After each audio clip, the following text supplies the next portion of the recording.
When board games give us more, we're rolling with more. Hi, I'm Will, and with me as always is the one who knows that bird is the word. Sarah. And today we're doing a review of Wingspan Asia as well as the nesting box that it came in for us. Right. This big box is not Asia expansion. This is the nesting box. Yes, the very first print run of the nesting box included Asia in it, but going forward you will have to buy them separately. And you'll have a smaller box. And you'll have a smaller box if you get Asia. Yes. Just Asia. Now, Sarah. Yes. Tell us a bit about this expansion. Okay.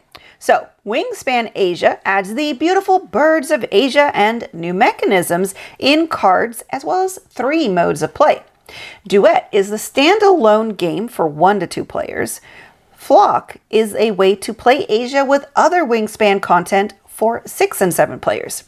And it's also a normal expansion that can add to any Wingspan content and play according to the regular base rules for 1 to 5 players. In case you don't want to learn anything new. Yeah, in case you like it the way it is, you can do it the way it is. Yes. All right, so let's look a little deeper at the different modes, starting with the Duet mode. Now, the components specific to the Duet is there's a map board, there's end of round gold tiles, and then Duet tokens. So how it works is the end of round gold tiles are specific to certain aspects of the map that you're going to be placing tokens out on. But you put your tokens on your player board, 1 in each of the spaces where a bird can be played. And then when you play a bird, you take up that token and you're going to put it on the map somewhere that corresponds to that bird. Well, and the region. So so for example, it's if in the forest, you put it in the forest, and then you look, okay, how big is the bird? Can I put it in this space that requires you to have a wingspan of over this size? Right. Or did it eat this thing? And if it's so, then you have these options available to put your marker. Yeah, so there's a variety of different aspects that you can correspond the tokens to.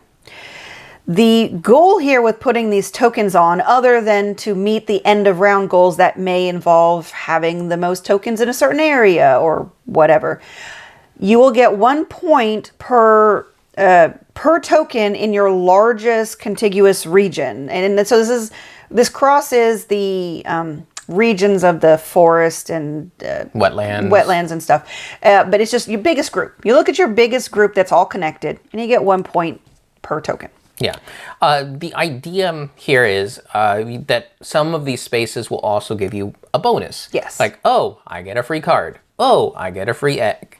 Oh, I get a free food. Now, not all of them do, but there are quite a few, maybe half-ish do. Yeah, the idea is that when it came to like 2 players, we saw a lot of end of round seems a bit flat in a 2-player game, because quite a few of the round goals in previous expansions were all of who does the best at the most, and that only really becomes interesting once you have more than 2 players. Right. So this was a way for them to have some sort of spatial mechanism in there to liven things up. Right, and to have more head-to-head competition. Because once you put a token on one of those spaces, that's it. It only holds 1 token. And so your options start to dwindle. And so you may choose one bird over another because it actually has an aspect of it with an open space in the region you're going to play it into. Yeah. But there is a little backup mechanism on the board where if you cannot place a token when you place a bird, you can put it there, and I am blanking on what it does. I feel like it refreshes the food. Yeah, I think you can discard one to refresh the food. We never ended up using it. Yeah, we actually didn't block ourselves. Yeah. So we were able to play birds out successfully every single time. It was just a small minor benefit that lets you refresh the food, I think. I'm pretty sure. Yeah. Okay. Because that was always another complaint with 2 players. Like, well, there's only 1 food and I don't want to take it. Yes. Or there's a few food. I don't need either of them, but I don't want to take it to make it easier for them to get the food they want. Yeah, because you could discard this token at any point to do it. So you could discard the token right before needing to take food and re-roll it and so you'd actually benefit from the reroll. Yeah. So Will, who is this for? 2 players. Well, besides, it's actually for solo too. You can play it. Oh, that's true. That's true. It's for those who want more complexity in their game of Wingspan. Yeah, and for me, the way I approach Wingspan, I just see it as more optional opportunities that just happen to happen. I kind of completely didn't focus on the map.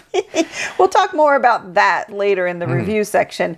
But yes, it adds more things to think about potentially. Yeah, so if you're already AP prone with basic Wingspan, this might actually be tough on those players. Agreed. All right, let's move on to the flock mode. So the specific components for the flock is the round end goal board and a turn order dial. So how this works is that you have to combine Asia with the base game. I mean, you can use other expansions, but you have to have the base game components to have enough player components. Yes. You split the group of players into 2 groups. If you're playing 6, then you have a group of 3 and a group of 3. If it's 7, then you have a group of 4 and 3. All still at the same table. Yeah, you're still sitting all at the same table. Now, each group is going to have their own bird feeder and card tray with deck of cards. Those are their group specific components. Everything else you interact on. So if there's an ability. Abilities that, somebody triggers one of your abilities on in the other group, you still get your benefit, like between rounds or whatever. The supplies are all common. The bonus card deck is common. So it's just the bird feeder and the cards. Yes. So what happens is there's actually 2 simultaneous players, and that's where this dial comes in. Everybody at the table has to sit, they have to sit in the order of the player colors on the dial. So if the dial shows red, white, and green, the players who are red, white, and green have to sit in that order, or you move around until you get the color that you want to play, but you have to be in this specific order, because then the middle dial has little like pokies sticking out of opposite sides, and it rotates to show which 2 opposite players by player color are active. And I think the only other thing to note is it's going to be a longer game, but as we know with most games, the more players you add, the longer the game is. So as much as the simultaneous play helps reduce it, you're still going to be a longer game, at least 2 hours. And that's because the 2 players have to both finish their turn before it can move on to the next 2 players. Yeah, and both sides have to communicate, especially if someone has an ability that can trigger on someone else's player, or an ability that triggers and helps everybody. Right. Like everybody draws a card. Yes, exactly. Okay, I think that's everything. So who is this for? It's for those groups of players that no matter how hard you try to say, well, you can play this game and we can play that game, they say, no, we want to play all the same game and it needs to be on the same table. And you have like 6 or 7 players. Yeah, so if you have a stubborn group and or everybody just really loves Wingspan and everybody really wants to play the same game together, well, this does that. Yeah. Yeah. Mileage may vary. Yes. Okay. Now, how this plays as expansion content? Well, you pretty much use everything else in the expansion that, well, isn't what we just listed. Yeah. So basically your cards and all the cards and the components. There's a new egg color. There's black and white tokens. Because it is a standalone game, so you need the player pieces, but you could then use those in combination with anything else. So you just combine this with the base game, any expansions, and you play according to the normal rules. It's pretty straightforward. Yeah. So who is this for? Everyone else who wants more. Yeah. And doesn't want to learn anything new.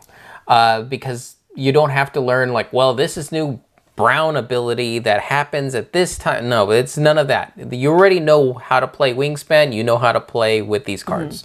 Mm-hmm. There are new mechanisms, but nothing that really is difficult to understand. Right. So there is interesting new mechanisms to try out.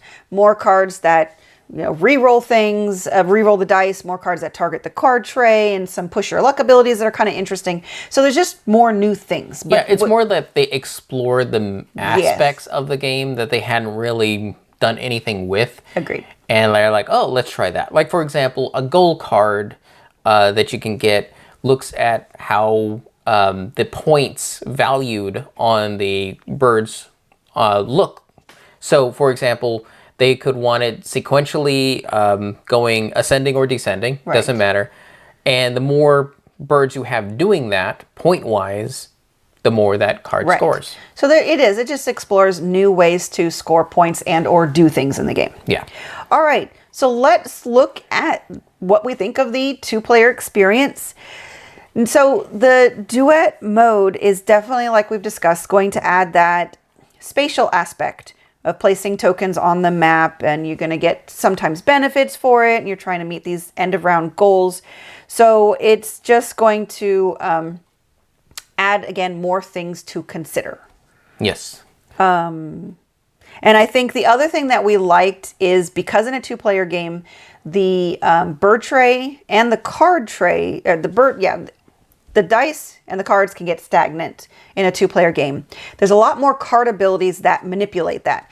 Like I said, there was a push your luck ability where you would take some of the dice. You can actually either take the dice outside the tray or take the dice inside the tray. So if there's dice inside the tray that you really don't like, you can scoop those up and re-roll them for this ability. But once you do that, they go outside the tray. So that was also a very interesting way to speed up the dice. Yeah, from what I was seeing, when it came to the duet map, Sarah definitely fell into a little bit more AP. Yeah. I just decided to ignore it, and I had a fine time. I lost, but actually I don't think it was because of the duet board. No.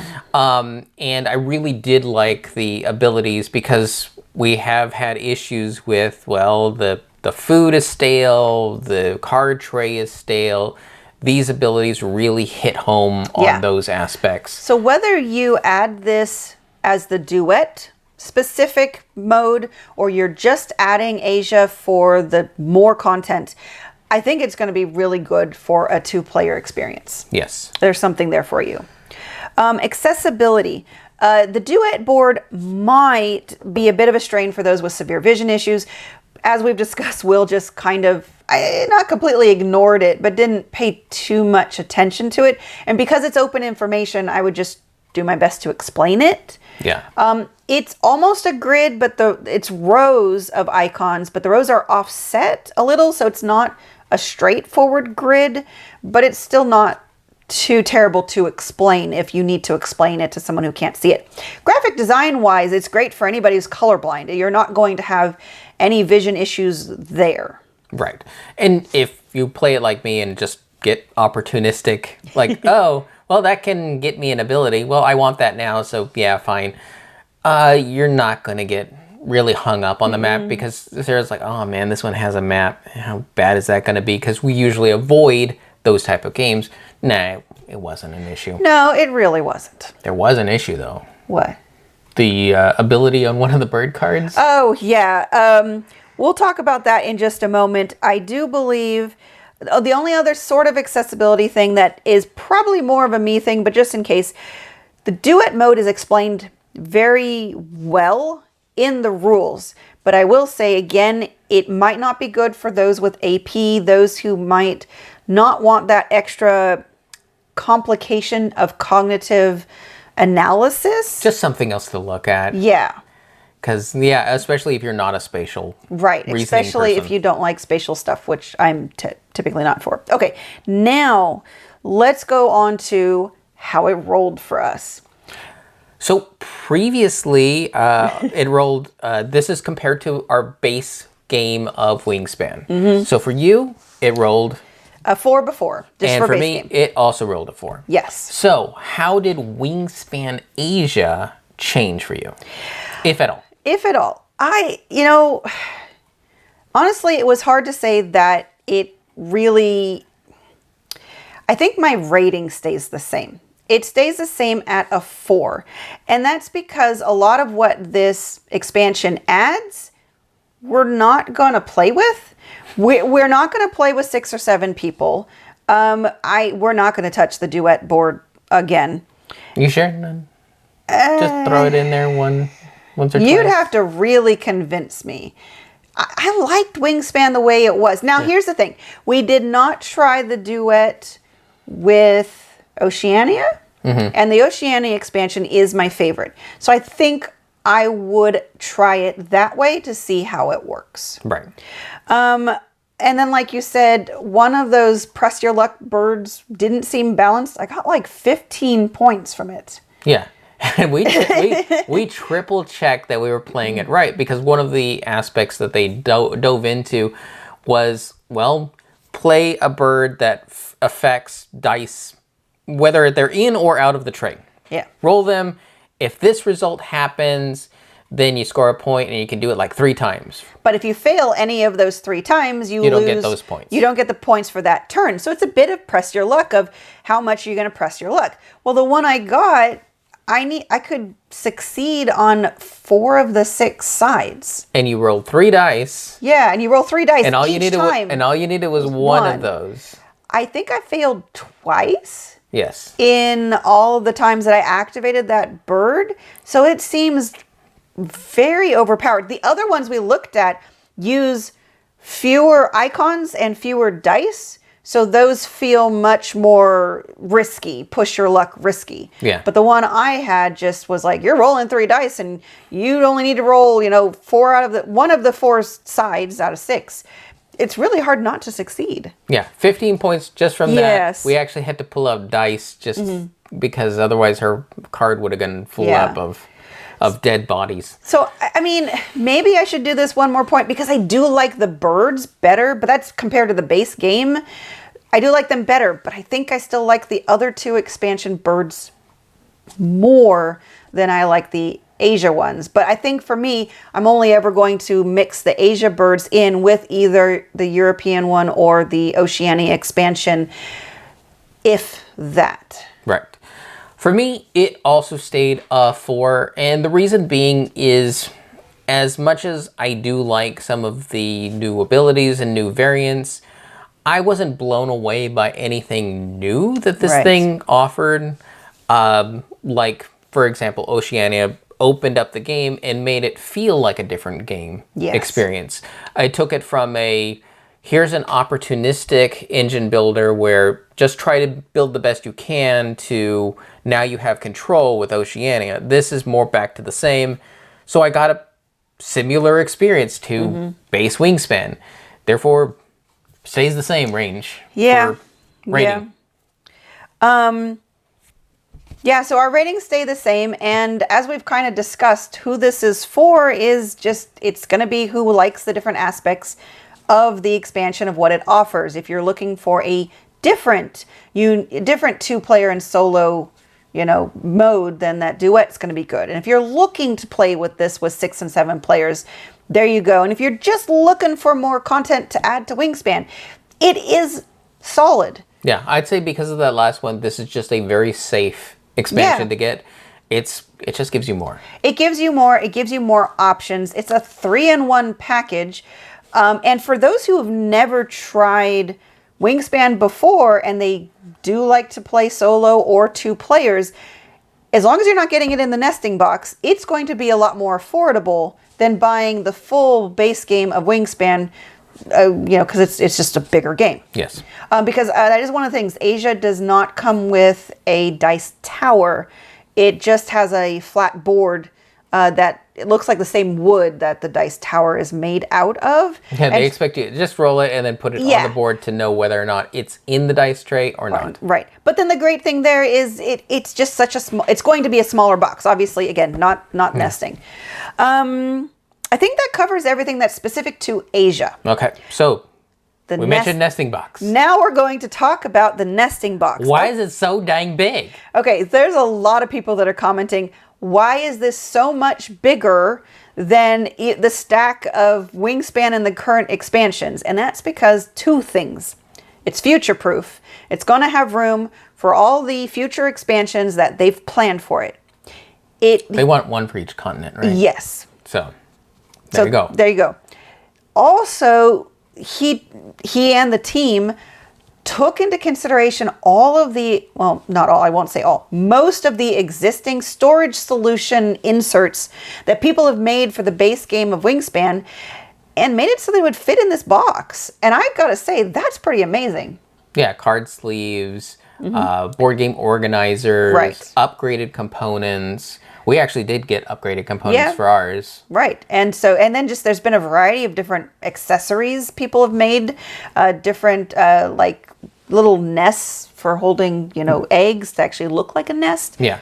So that's neat. 3D printed dice towers. Yeah. So there's been a lot of official and fan-made stuff for it. And so he did his best to get his team to design and make it work with these things. So you don't have to throw away whatever you spent, a lot of money on probably to make it work. So let's go over each of the layers. Let's start with the top tray. Actually, start with the top inside of the box. So the inside of the lid actually has a really nice diagram of how everything fits, how everything that is official fits. Not, you're going to have to figure out how to fit your insert in, but there's a layer that's supposed to fit in. But everything that comes in the nesting box and anything that would be in the base game of Wingspan and each of the expansions will fit in this box, and it shows you where to put it. So the top tray holds your player boards, the rule books, and the goal mats. It's a nice, thick, flat layer. It's really great there. I even like the fact that it has fabric handles on each side so that you can grab it and just lift it out. Right, so you're not going to have to pull on any of the cardboard or anything like that. Yeah. Now the middle layer, it will come with a setup tray, 3 food/egg trays, a dice tray, a card tray, and then divided areas for cards and room for the bird feeder. This is also where you can fit your custom inserts for that people have made over the years. It will fit also in this same large well. And then this tray you pull up on the sides because there's this indented part of the bottom of the box that gives you room to pull up. Grab your fingers. Yeah. And so the bottom layer has space for bird trays, any plastic containers that you've gotten, and any other accessories. It's pretty good space. So the pictures you've seen, this is our copy of how we've organized it with what we've gotten over it. I will also say it comes with dividers for the current and future expansions, and it does come with a new cardboard dice tower if yours has been wearing down. So Will, do you think this was worth it? Considering the fact that I think we're going to be all in on all future Wingspans, absolutely. Because by the time we're done getting everything, this will be a lot smaller than all the other boxes. Agreed. The other great thing is because it comes with those egg food trays, we have them pre-set up so that I get my favorite color of eggs in my tray and Will gets his favorite colors of eggs in his tray. And then he has a tray on his side of the table and I have a tray on my side of the table. And because we have upgraded shaped pieces, he can take care of all of the food things he needs. And it leaves me time and space to do my thing. And setup and play is fast. Yes, because you have so many card trays at this point, you can pre-set up a card tray with the exact cards you want to play with frequently and leave those up at the top. Or because there's that second area has vertical space for cards, you could also put them there and your favorite group is right there at the top and you just pull it out and there you go. But really, this is only for those who are all in on Wingspan. From making sure that they're earmarking money for every future expansion, that's who needs the nesting box. If you just have the base game or the base game and your favorite expansion, no, this is too that's much true. This is going to be way too big for someone who isn't planning to get everything for it. Even with the really nice trays that organize it, it's probably still not worth it. Yes. Okay, that is everything for Wingspan Asia and the nesting box. And Sarah. Yes. Now, I know there's one thing that Wingspan probably won't ever create for you, but I'm pretty sure you would buy hands down if it was an expansion. And just tell me if I'm anywhere close. Okay. A Wingspan expansion that dealt with mythic birds. Yeah. Yeah, Will knows me so Your well. phoenixes, your thunderbirds. Oh, yeah. Your various... Could a Pegasus fit? It has Why, wings. it has wings. It Dragons. has wings. Ooh, dragons. Okay. It's Wingspan, after all. All right. Definitely need the myth. Well, I mean, there's got to be a mythical continent somewhere, like up in the clouds, or... Well, I'd say under the ocean, but I don't think you'd have wings if you were in the ocean. So yes, I would totally buy and play the heck out of a mythical birds expansion for Wingspan. Totally. All right. And we've been rolling with more. And remember, if you have any questions, comments, or concerns, you can reach out to us on the various social media platforms at Rolling with Two. That's TWO. We are on Twitter, Facebook, and Instagram. And on YouTube, please like and subscribe. And if you have time, check out the other content Nanaman has found for you, because remember, he's rolling with you.